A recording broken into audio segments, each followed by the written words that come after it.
स्वागत है आप सभी का। आप देख रहे हैं इंडिया न्यूज। मैं हूं आपके साथ जया मिश्रा। बुलेटिन की शुरुआत करेंगे और सबसे पहले बात उन जगहों को लेकर करेंगे जहां पर राहत मिल रही है या नहीं। अभी यूपी में लोगों को कोई राहत नहीं मिलने वाली है। मुख्यमंत्री योगी आदित्यनाथ ने कहा कि सभी जनपदों के जिलाधिकारी अपने अपने जनपदों में लॉकडाउन के दौरान गतिविधियों में छूट के संबंध में स्थानीय स्तर पर परिस्थितियों को देखते हुए इसका फैसला ले शासन को अवगत कराएं। मुख्यमंत्री ने कहा कि 19 ऐसे संवेदनशील जनपद हैं जहां पर मामले पॉजिटिव रहे जिसकी वजह से उन्हें छूट नहीं मिलेगी। हॉटस्पॉट वाले क्षेत्रों में मेडिकल, स्वच्छता और डोर स्टेप डिलीवरी संबंधित गतिविधियों की संचालन करने पर हम फोकस कर रहे हैं। इसके साथ ही अन्य कोई भी गतिविधि नई नहीं होगी। उन्होंने कहा कि लॉकडाउन की अवधि तक उसका 100% पालन सुनिश्चित करा जाएगा और इसमें किसी भी प्रकार की लापरवाही और शिथिलता बर्दाश्त नहीं होगी।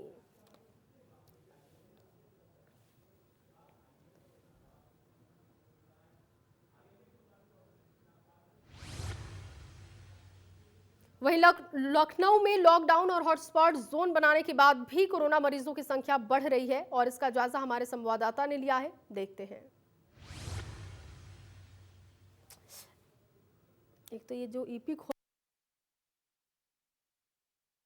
में आज ये जानकारी दी गई है कि उत्तर प्रदेश में कोरोना पॉजिटिव के जो मामले हैं वो बढ़कर 1084 हो गए हैं। इसमें कई अहम बिंदुओं पे उन्होंने ध्यान जो है केंद्रित किया। उसमें उन्होंने ये भी बताया है कि करीब 10,200 जो 35 लोग हैं उनको मेडिकल क्वारंटीन में रखा गया है। इसके अलावा अगर बात की जाए अनुपात की परसेंटेज वाइज तो करीब 78% जो पुरुष हैं वो कोरोना पॉजिटिव हैं और करीब 22% जो महिलाएं हैं वो जो हैं इस पूरे प्रकरण में कोरोना पॉजिटिव पाई गई हैं। इसके अलावा उन्होंने उचित वेंटिलेटर की और ऑक्सीजन की भी CHCs और PHCs में उपलब्धता के ऊपर जो है जोर दिया है और कहा है इसको भी सुनिश्चित किया जा रहा है। इसके अलावा बहुत ही महत्वपूर्ण ये भी है कि जो विभिन्न प्रदेशों से जो लोग यहाँ पे आए हैं, उत्तर प्रदेश में जो श्रमिक आए हैं, उनके लिए रोज़गार की व्यवस्था की जाए। ख़ास तौर पे उन्होंने बोला है कि ग्रामीण इलाकों में रोज़गार की व्यवस्था को सुनिश्चित किया जाए और जो कृषि उत्पादन आयुक्त हैं उनके द्वारा 4 लोगों की एक कमेटी भी गठन करने की बात कही गई। ये फैसले जो हैं आज मुख्यमंत्री योगी आदित्यनाथ ने जो टीम 11 है उनके साथ जो मीटिंग की है उसमें ये फैसले लिए गए हैं। कुल मिला के इसमें यह भी कहा गया है कि श्रमिकों कामगारों को रोज़गार उपलब्ध कराने की भी व्यवस्था करवाई जाए या समिति जो है रोज़गार के अवसर कैसे उपलब्ध हों इसके लिए भी सुझाव देगी। तो कुल मिला के फोकस ये है कि जो निचले स्तर पे जो अंतिम पायदान तक जो लोग हैं उनको रोज़गार दिया जाए जिससे कि एक बार फिर से वो अपने पैरों पे खड़े हो पाएँ और अपना जो परिवार है उसका भरण पोषण कर पाएँ। तो कुल मिला के ये आज के मुख्य बिंदु रहे हैं जो प्रेस कॉन्फ्रेंस आज उत्तर प्रदेश सरकार के अपर मुख्य सचिव द्वारा की गई है। लखनऊ से कैमरा पर्सन साहब के साथ वंदित गुप्ता, इंडिया न्यूज़। और अब खबर सीतापुर से है जहां खैराबाद टोल पर पसरा सन्नाटा। लॉकडाउन का जबरदस्त असर देखने को मिला। खैराबाद में कोरोना के मरीज मिलने के बाद प्रशासन सख्त दिखाई दे रहा है।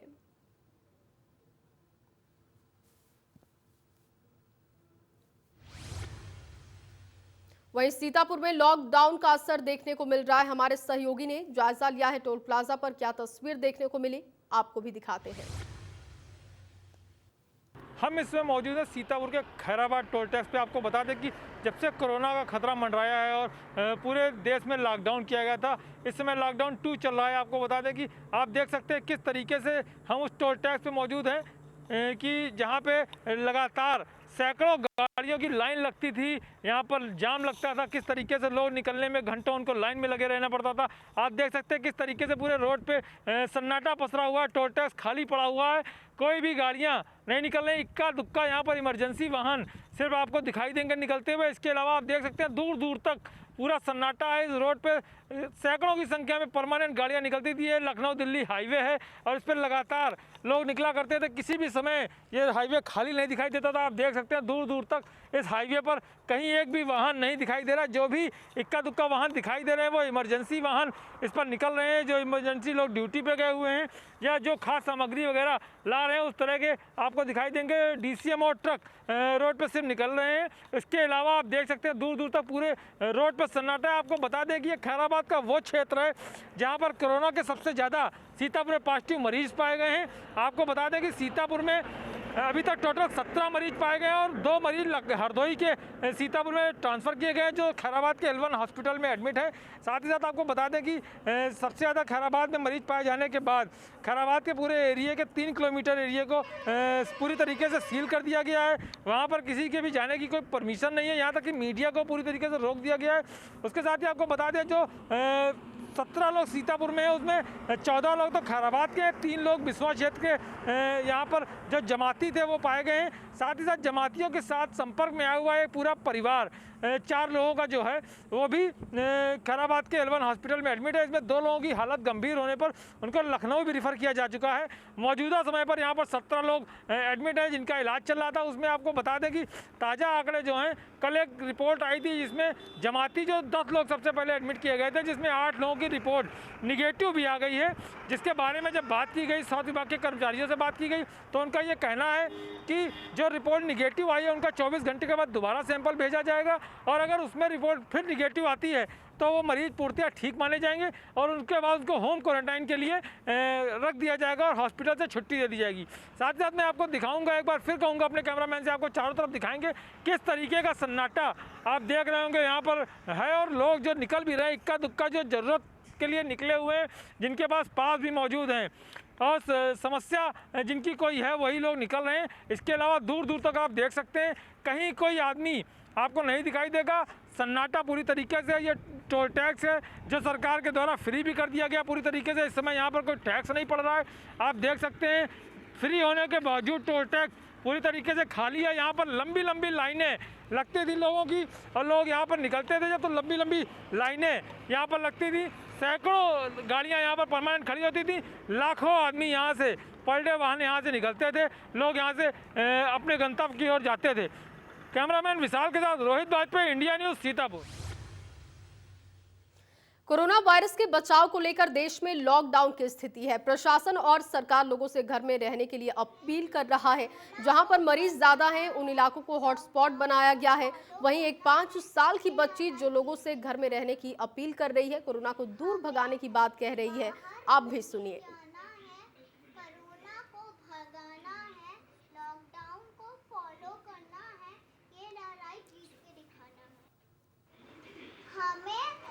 बाहर नहीं जाना है, कोरोना को भगाना है, लॉकडाउन को फॉलो करना है, ये लड़ाई जीत के दिखाना है। हमें बाहर नहीं जाना है, कोरोना को भगाना है, लॉकडाउन को फॉलो करना है, ये लड़ाई जीत के दिखाना है। तो बच्ची की अपील आपने सुनी। आप भी अपने घर में रहिए और सुरक्षित रहिए। अगली खबर वाराणसी से है। वाराणसी में लॉकडाउन में घरों में रहकर अपना समय लोग बिता रहे हैं। वहीं एक ऐसा घर देखने को मिला जहां पर 3 म्यूजिक के स्टूडेंट स्टूडियो में प्रैक्टिस कर रहे थे, जिसमें इस घर में एक कमरे में आपको भारतीय संगीत की झलक देखने को मिलेगी, जहां भारतीय संगीत के यंत्रों को रखा गया है, जहां पर लोग रियाज करते हैं। तो वहीं घर के आंगन को वेस्टर्न म्यूजिक का स्टूडियो तैयार किया गया है, जहां पर वेस्टर्न म्यूजिक के रियाज होते हैं और साथ ही साथ उसके यंत्र भी यहां पर रखे हुए हैं। सबसे खूबसूरत तीसरे कमरे का स्टूडियो लगा, जिसमें कि कैरॉक गाने की व्यवस्था की गई है।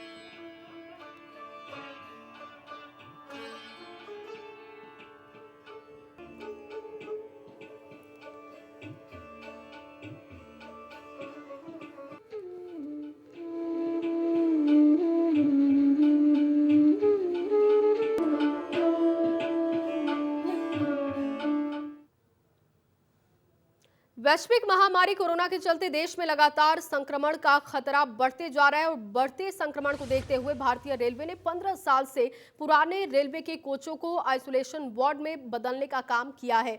प्रयागराज स्थित उत्तर मध्य रेलवे मुख्यालय में भी फर्स्ट फेज में 130 कोचों को आइसोलेशन वार्ड में तब्दील किया गया और कोरोना के संदिग्ध मरीजों को मिलने के बाद यहां पर उन्हें क्वारंटाइन किया जाएगा। इसकी व्यवस्था की जा रही है, जिसकी तस्वीर आप भी अपनी टीवी स्क्रीन पर देख पा रहे हैं।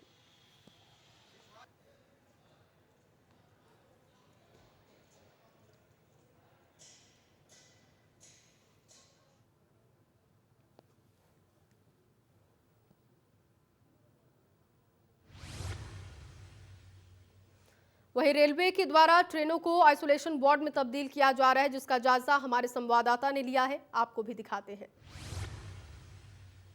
कोरोना को लेकर सरकार पूरी तरीके से तैयारी कर रही है। प्रयागराज में एक पॉजिटिव केस मिला है, बावजूद उसके यहाँ पर तैयारी पूरी तरीके से कर ली गई है। रेलवे प्रशासन की तरफ से एक तैयारी शुरू की गई है, जिसको आप देख सकते हैं कि इस कोच को जो है वो क्वारंटाइन आइसोलेशन कोच बना दिया गया है, जिसमें उन सभी को रखा जाएगा, उन सभी को आइसोलेट किया जाएगा, क्वारंटाइन किया जाएगा जो आपके इसमें कोरोना वायरस से संदिग्ध होंगे या फिर उनके लिए यहाँ पर व्यवस्था की गई है जिनको इस तरीके की कोई शिकायत की जाएगी। तकरीबन 18 कोच बना लिए गए हैं। आप देख सकते हैं यहाँ से वहाँ तक जिधर पूरी नज़र पड़ रही है, ये सारे वो कोच हैं जो आइसोलेशन कोच बना दिए गए हैं। फिलहाल अभी तैयारी चल रही है, कुछ कोचेस बन के तैयार हो चुके हैं, बाकी अभी तैयारी चल रही है। 30 कोच बनाने की बात कही गई थी, जिसमें से 18 आइसोलेशन कोच जो हैं वो बन के तैयार हो चुके हैं। प्रयागराज में फिलहाल रेलवे की तरफ से ये एक अच्छी पहल शुरू की गई है, एक अच्छी तैयारी शुरू की गई है, जिसको देखते हुए ये कहा जा सकता है कि अगर कुछ इस तरीके की केसेस प्रयागराज में आते हैं तो ये आइसोलेशन कोच जो है उनके लिए काफ़ी लाभदायक होंगे, जिसमें उनको क्वारंटाइन किया जा सकता है या फिर आइसोलेट किया जा सकता है। Sandeep Tiwari, India news, Prayagraj. वहीं कोरोना वायरस के बढ़ते संक्रमण को रोकने के लिए जहां युद्ध स्तर पर काम किया जा रहा है, वहीं लगातार जारी लॉकडाउन के चलते लोगों को खाने की दिक्कत ना हो, इसके लिए सरकार सामाजिक संस्थानों के साथ मिलकर काम कर रही है। और ऐसे में आरएसएस का एक भाग सेवा भारती भी निरंतर लोगों को राशन पहुंचाने का काम कर रहा है। सेवा भारती के लोगों को लखनऊ में 4 भागों में बांटा गया है, जो शहर के अलग अलग क्षेत्रों तक पहुंचते हैं, जरूरतमंदों की मदद करते हैं।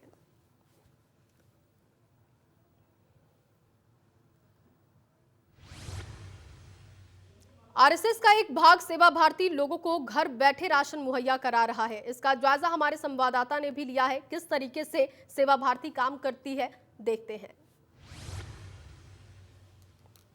हम इस वक्त सरस्वती विद्या मंदिर में मौजूद है, जहां पर आरएसएस की जो शाखा है सेवा भारती की तरफ से यहां पर उन लोगों के लिए राशन मुहैया कराने का काम किया जा रहा है जो शहर में अलग अलग कोने में रहते हैं, जो लॉकडाउन के चलते घरों में कैद हैं और उनके पास राशन की समस्या है। देख सकते हैं कि ये पहला कैमरा है जिस कमरे में पढ़ाई होती थी, लेकिन यहाँ पर अभी फिलहाल राशन का प्रबंध किया जा रहा है। आटे की तमाम सारी पैकिंग की गई है, उसके अलावा बोरियाँ रखी हुई हैं, राशन की तमाम सारी जो व्यवस्था है वो की गई है, ताकि शहर के तमाम सारे वो लोग जिनको खाने की दिक्कत ना हो, इसको लेकर यहाँ पर व्यवस्था की गई। हमारे साथ दुष्यंत जी बातचीत करने के लिए। दुष्यंत जी, क्या कुछ व्यवस्था की गई है यहाँ पर?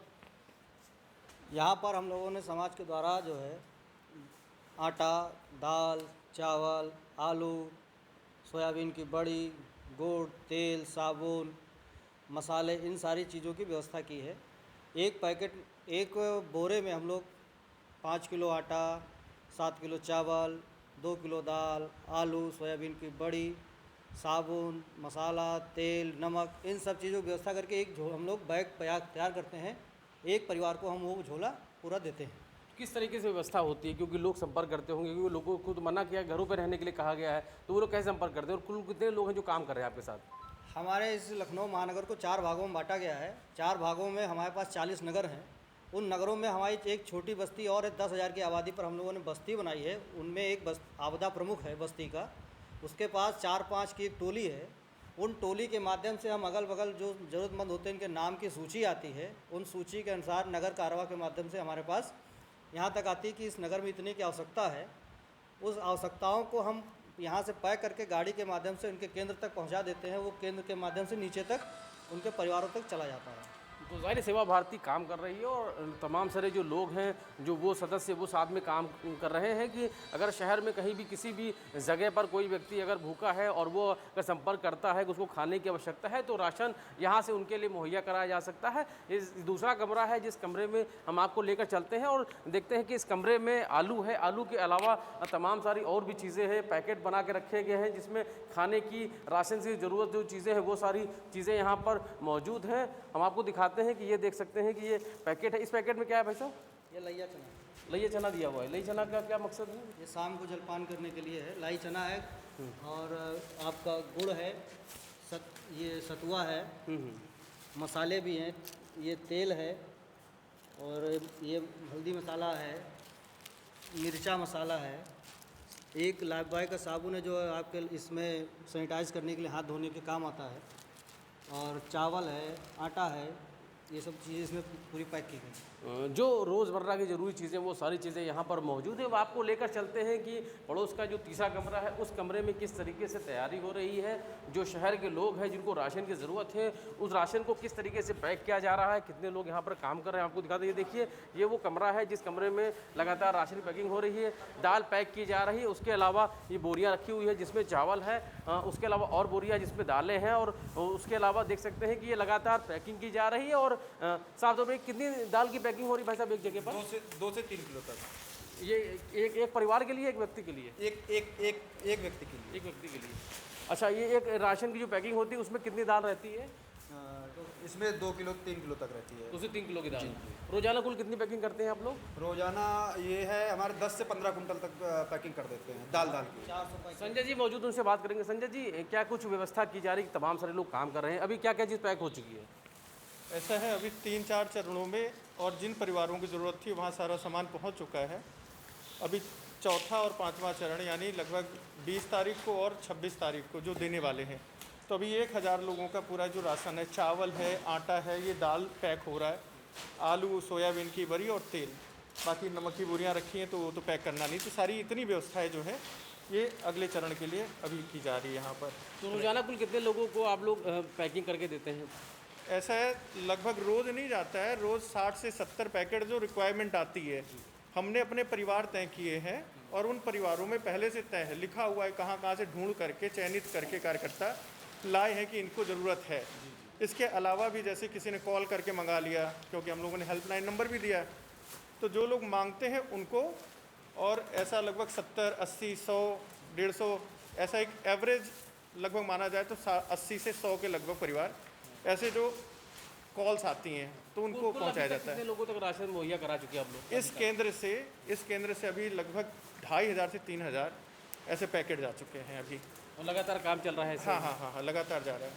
और लगभग 600 परिवारों को यहाँ से जो परिवार चयनित हैं, और ऐसे 700-800 कॉल पर अभी तक लोगों को दिया है।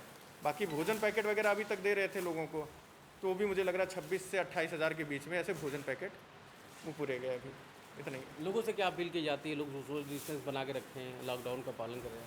हाँ, लॉकडाउन जो भी आग्रह किया गया है और जो आवश्यक है उसको तो फॉलो करना ही चाहिए सबको, और जो आवश्यकता है, क्योंकि जितना हम फॉलो करेंगे सारी चीज़ें, सोशल डिस्टेंसिंग को जितना हम मानेंगे उतनी जल्दी इस महामारी से हम दूर निकलेंगे, तो उसको तो मानना ही चाहिए, ऐसा आग्रह ही है सबसे।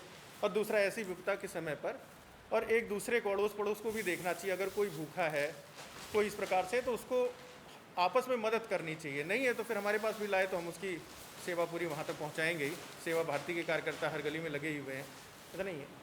जाहिर है आपदा राहत केंद्र के रूप में ये काम हो रहा है। सेवा भारती की तरफ से ये पूरा जो कार्यक्रम वो चलाया जा रहा है, तमाम सारे लोग हैं वो जुड़े हुए हैं। साफ तौर पे एक सेंटर से 2500 से 3000 लोगों को राशन मुहैया कराया जा चुका है। उसके अलावा और लोगों को राशन मुहैया कराने का काम किया है। उसके अलावा राजधानी लखनऊ में ऐसे 3 सेंटर और चल रहे हैं जहाँ पर लगातार, जहाँ पर कॉल आती है, जहाँ पर ज़रूरत होती है, वहाँ पर लोग जो राशन की ज़रूरत होती है वहाँ पर मुहैया भी कराते हैं। Ravi Kumar, India News, Lucknow. तो लखनऊ की तस्वीर आपने देखी। देहरादून में भी जरूरतमंदों तक युवा पहुंच रहे हैं और उन्हें भोजन पहुंचाने का काम किया जा रहा है। हमारे संवाददाता ने इसका जायजा लिया है, किस तरीके से वहां पर काम किया जा रहा है, आपको दिखाते हैं।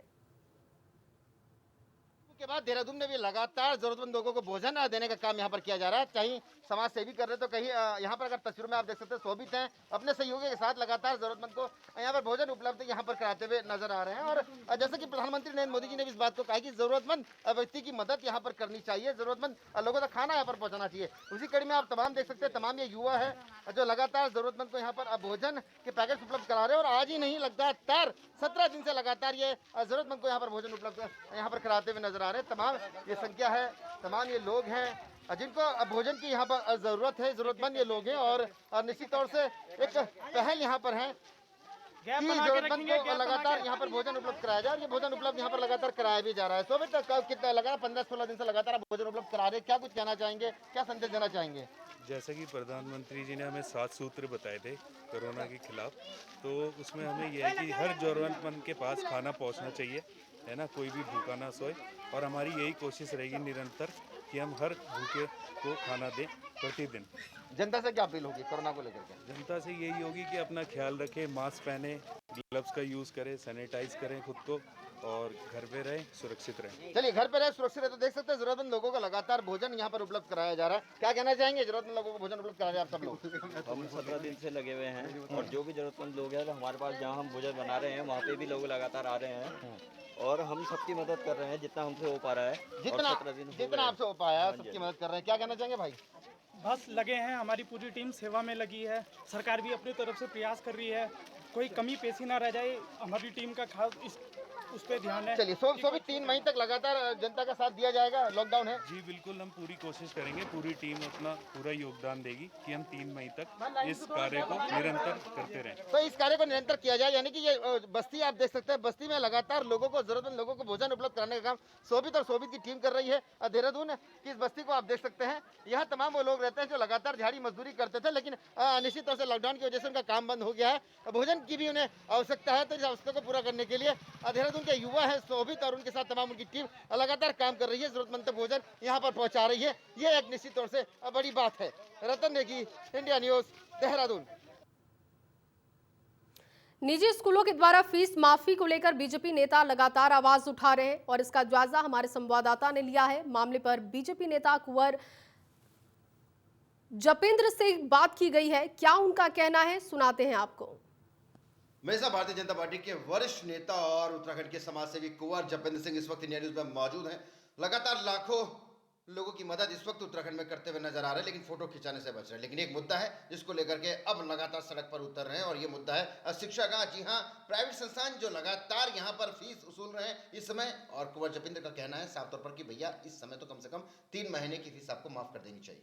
इंडिया न्यूज पर कुंवर जपेंद्र साहब आप मौजूद हैं, क्या ये मुद्दा है जिसको लेकर के आप लगातार आवाज उठा रहे हैं? देखिए, आज पूरा देश जिस आपदा से जूझ रहा है और माननीय प्रधानमंत्री जी सबसे बार बार अपील कर रहे हैं कि ये लड़ाई लंबी है और हम सब लोगों को मिलकर लड़नी है, एक दूसरे का सहयोग करना है, सोशल डिस्टेंसिंग बना के चलनी है, लॉकडाउन का पालन करना है और सब लोगों को मदद कर रहे हैं। प्रधानमंत्री जी, हमारे बार बार प्रधानमंत्री जी ने कहा कि प्रत्येक व्यक्ति 5 लोगों की जिम्मेवारी ले, गरीब परिवारों को भरोसा दिलाए कि आप भूखे नहीं सोएंगे। तो ऐसे समय में जो हमारे प्राइवेट स्कूल हैं और ये गुरु द्रोण की नगरी है देहरादून और शिक्षा के क्षेत्र में यहाँ पूरी दुनिया में जानी जाती है, तो ऐसे में यहाँ जो एक प्राइवेट स्कूल का कल्चर है और वो आज ये कितने बड़े व्यापारिक संस्थान बन चुके हैं, तो ऐसे बुरे वक्त में भी प्रधानमंत्री जी की अपील का उनके ऊपर असर नहीं हो रहा है। और आप दूसरी तरफ देखिए, माननीय प्रधानमंत्री जी की अपील का दिल्ली में असर हुआ। दिल्ली में जो सरकार आज भारतीय जनता पार्टी की नहीं है, आज उनके शिक्षा मंत्री ने प्रेस कॉन्फ्रेंस करके ये कहा कि हम किसी भी स्कूल को ये इजाजत नहीं देते कि वो ऐसे आपदा के समय में, ऐसे समय में बच्चों से फीस वसूले। तो देखिए, जब वहां फीस माफ हो सकती है। और चलिए फिलहाल इस बुलेटिन में बस इतना ही। आप बने रहिए इंडिया न्यूज के साथ। नमस्कार।